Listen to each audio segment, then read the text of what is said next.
Значит, наша цель как бы просить, чтобы была санация банка. Иначе малый бизнес Татарстана погибнет.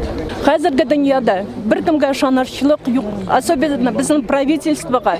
Мин акчаны салганда Татарстан участие правительства диделәр. Инде мен әйтәм, бу надежный булыр правительство булгач дип. Ә менә шушы хәлгә калдырдылар. Мы миллионы, вернее миллиарды тратим на Олимпиады, на чемпионат мира и не можем найти 100 миллиардов, чтобы санировать банк, и он продолжал работать нормально.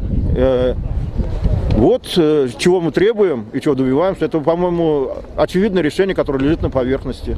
Санация не будет, значит, многие из этих 35 тысяч предприятий закроются, люди придут на биржу труда и попросят пособия, которых из налогов, которых и так уже не будет.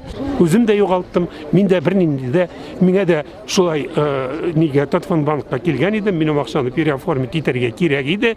Алар әйттеләр, менә безнең шушындай инвестиционный фондка оформить итәбез, ул вклад кебек, безнең аның проценты гына зур, бернинди куркыныч та юк. Безнең премьер-министр Халиков утыра әгъза булып правлениедә, безнең бернинди куркыныч та юк. Салыгыз шунда диделәр, ярты елга. Мин салдым. Менә хәзер мин бер тиен дә ала алмыйм. Татарстан хөкүмәтенең халыкны зур итеп алдау, пенсионерларның акчасын талау дип аңлыйм мин.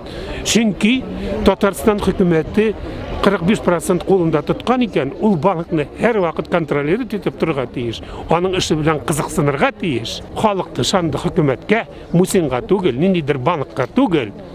Шулай булгачтан Татарстан хөкүмәте кайтарырга тиеш кешеләргә акчаларын 100%.